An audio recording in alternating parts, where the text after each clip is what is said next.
مزمل سہروردی صاحب ایک بات ہے، اب یہ چیز بڑھ گئی ہے، جو ابھی دیکھیے جو بات مصطفیٰ نواز کھوکھر صاحب نے کہی ہے وہ ہم سے کوئی ڈھکی چھپی نہیں ہے، وہ عام حالات لوگوں کے اندر نظر آ رہے ہیں.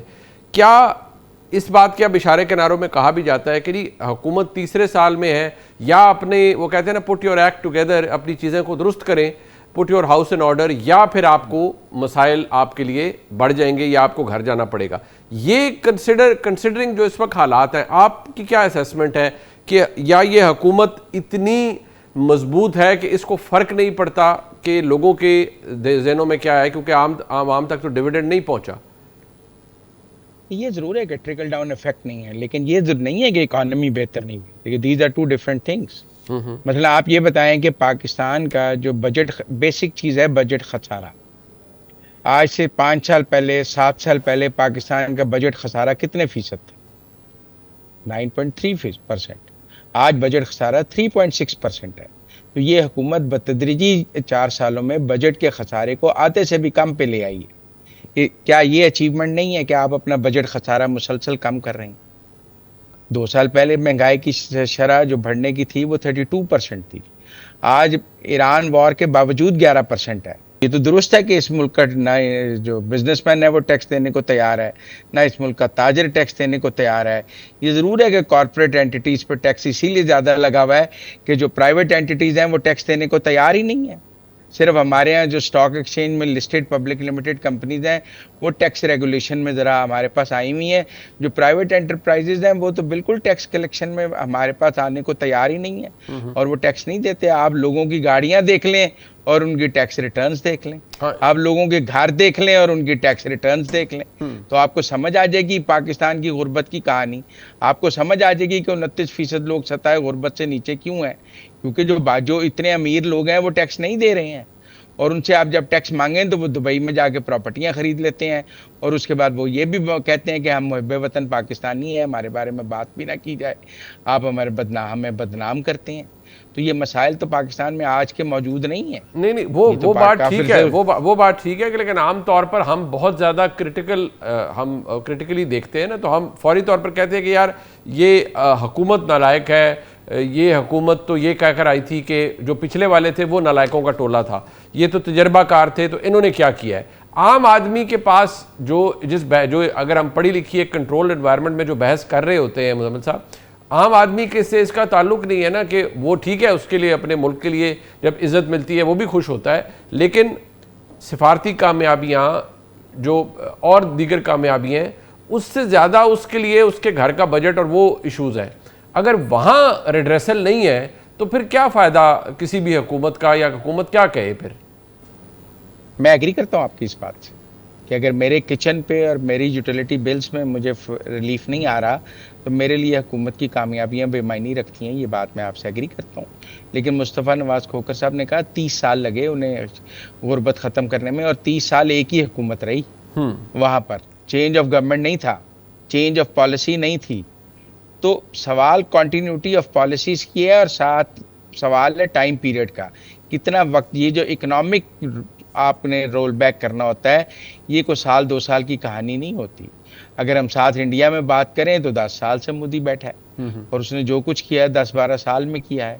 پھر ایک اور بات بھی ہے کہ ہم نے تمام وسائل دے دیے صوبوں کو 57%، جیسے کہ انڈیا میں صوبوں کے پاس وسائل ہیں. تو مودی صاحب تو اقتدار میں آئے کہ انہوں نے گجرات میں میریکل کر لیا تھا. گجرات کی لٹریسی ریٹ، گجرات کی اکانومی، گجرات کی انڈسٹریلائزیشن، گجرات کے ایکسپیٹریٹس، گجرات کو انہوں نے ایک رول ماڈل بنا دیا پورے انڈیا کے لیے. یہ بتا دیں کہ 16 سال سے پی ٹی آئی بیٹھی ہے کے پی میں، 20 سال سے پیپلز پارٹی بیٹھی ہے، اور نون بیٹھی ہے پنجاب میں. یہ مجھے صوبوں کا کمپیریٹیو انالیسس دے دیں کہ کس صوبے میں لٹریسی ریٹ بڑھ گیا ہے. ہم نے ایجوکیشن اور ہیلتھ ڈیولپ کر دی ہوئی ہے، کس صوبے کی ایجوکیشن اور ہیلتھ بہترین ہو گئی ہے. یہ ہمارے ساتھ انڈین پنجاب ہے، اس نے اپنے وسائل سے لوگوں کی بجلی فری کی ہے.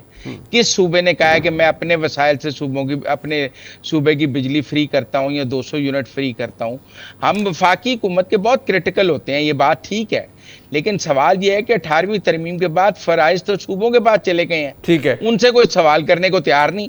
کوئی پوچھتا ہے کہ بھائی آپ نے ہزاروں ارب روپیہ لیا ہے اور آپ کے پاس ایک سڑک نہیں ہے سندھ میں اور کے پی میں دکھانے کے لیے, ایک اسپتال نہیں ہے علاج کرانے کے لیے. اور خود جو پی ٹی آئی کے سیکٹری اطلاعات ہیں وہ کینسر کے علاج کے لیے کے پی گورنمنٹ سے باہر گئے ہیں. ٹھیک نہیں, ویسے سندھ گورنمنٹ کے پاس جو ایک جو ہیلتھ سے ریلیٹڈ معاملات ہیں اس میں تو کچھ پروجیکٹس بڑے زبردست بنے ہیں. اور واسکو اگر صاحب یہ بیونڈ ریٹرک, اور یہ ہم نے کمپلینٹ بھی کر دی, ہم نے مزمل صاحب نے بھی بتا دیا, اکنالج بھی کر لیا جو مسائل ہیں, بٹ پرابلم یہ ہے اگر یہی دیکھیں چل تو یہی رہا ہے نا, اور آپ نے بھی اس کا جو اس کو آپ نے اپنا آرگیومنٹ سٹارٹ کیا 2018 سے کہ جو اس وقت سارا کچھ ہوا. تو مجھے آپ کی گفتگو سے یہ لگتا ہے کہ جو ہائبرڈ رجیمز ہیں یا جو جن رجیمز کو بنایا گیا ہے یا ان کو سپورٹ حاصل رہی ہے, آپ کے نزدیک وہ پارٹ آف دا پرابلم ہے, they could never be part of the solution, اور یہ پرابلم تب تک رہے گا جب تک ایسے بنائے ہوئے رجیمز رہیں گے. Is that what you are trying to say, مگر میں درست سمجھوں تو؟ جی یہ سب سے بیسک ایشو ہے کہ جب تک ہم اس کو ریزالو نہیں کریں گے کہ الٹیمیٹلی جو بھی حکومت اپنے آپ کو آنسریبل نہیں سمجھے گی, اکاؤنٹیبل نہیں سمجھے گی, اور وہ یہ سمجھے گی کہ اس کو الیکشن جیتنے کے لیے عوام کے ووٹوں کی ضرورت نہیں ہے بلکہ اسٹیبلشمنٹ کی حمایت حاصل کرنا ہی جیت کی ضمانت ہے, تو پھر وہ اس کی پرفارمنس بھی نیچے چلی جائے گی. اور پھر پولیٹیکل کرائسس کی نوعیت اس قسم کی ہوتی ہے کہ وہ اتنا انسیکیورٹی اور انسرٹنٹی پیدا کرتے ہیں کہ پھر کیپٹل فلائٹ اور کیپٹل انفلوز کا رکنا اور وہ ساری چیزیں آٹومیٹکلی اس کے ساتھ جڑی ہیں, وہ ختم ہو جاتی ہیں. مصطفیٰ بھائی میں چاہ رہا ہوں اس کو بھی ایڈریس کریں. یہ آپ نے جو چیزیں گنوائی ہیں, ایک فیکٹر آپ نے ابھی پچھلے دنوں آپ نے شاید کسی ٹاک شو کے اندر کہا تھا, وہ ایک ہے کہ آپ نے کہا انپریڈکٹیبلٹی بہت ہے ہمارے نظام کے اندر, کہ ایک دن آپ کسی کے ساتھ بیٹھے ہوئے کھانا کھا رہے ہوتے ہیں, اگلے دن وہ شخص وزیر اعظم وہ شخصیت بن جاتے ہیں. آپ نے کہا کہ پتہ نہیں لگتا کہ یہاں پر ایک دم کچھ ہو جائے. اب آپ کے, میرے, مزمل صاحب کے, ہم سب کے بڑے محترم ہیں جناب سہیل بڑائچ صاحب, انہوں نے ایک کالم لکھا, انہوں نے کہا یار کہ یہ انہوں نے لاجک اور جو ہماری ہسٹری ہے اس کو سامنے رکھتے ہوئے کچھ چیزیں سامنے رکھی ہیں, منظر کشی کی ہے. آپ کو لگتا ہے کہ اس حکومت کے اوپر یہ جو ایک ڈینگلنگ سورڈ, پتہ نہیں مجھے تو نظر آ رہی ہے, آپ کو بھی آتی ہے, مزمل صاحب کو بھی آتی ہوگی یا نہیں مجھے نہیں پتا, کہ کیا یہ معیشت اس طرف جا رہی ہے جہاں حکومت کے لیے ہے کہ میک اور بریک سچویشن پیدا ہو, یا نہیں, this is not the case this time? میرے خیال سے بالکل اس جانب جا رہی ہے, اور اس جانب جانے کی وجہ یہ ہے کہ اگر ہم صرف اس کو اسی سٹرکچر کی نظر سے دیکھیں جو سٹرکچر ان پلیس ہے, جو ہائبرڈ نظام جس کو آپ کہتے ہیں, تو ایک مخصوص حد سے زیادہ اگر آپ کوئی ریلیف یا کوئی بیانیہ نہ بنا سکیں, پبلک کو ریلیف نہ دے سکیں, کوئی اکنامک فرنٹ پہ کوئی بہتری نہ لے کر آ سکیں, تو پھر وہ بوجھ زیادہ عرصے تک اٹھانے کے عادی نہیں ہے. There is no free pass, you have to perform, you have to, کہ آپ کو وہ پرابلمس پھر نہیں پیش آنی چاہیے جو, اور نون لیگ کا تو ایک طرح امتیاز جو پیش کیا جاتا تھا وہ تو یہی تھا کہ جناب ہمارے پاس بڑی کمپیٹنٹ ٹیم ہے, اور اس کمپیٹنٹ ٹیم کے بدلے میں نتیجے میں ہم ساری صورتحال کو تبدیل کر دیں گے. فہد حسین صاحب نے ابھی کچھ دن پہلے ایک آرٹیکل لکھا, اور اس میں انہوں نے ایک وزارت کی پرفارمنس کے اوپر انہوں نے بتایا کہ کیا ان کی کیسی پرفارمنس رہی.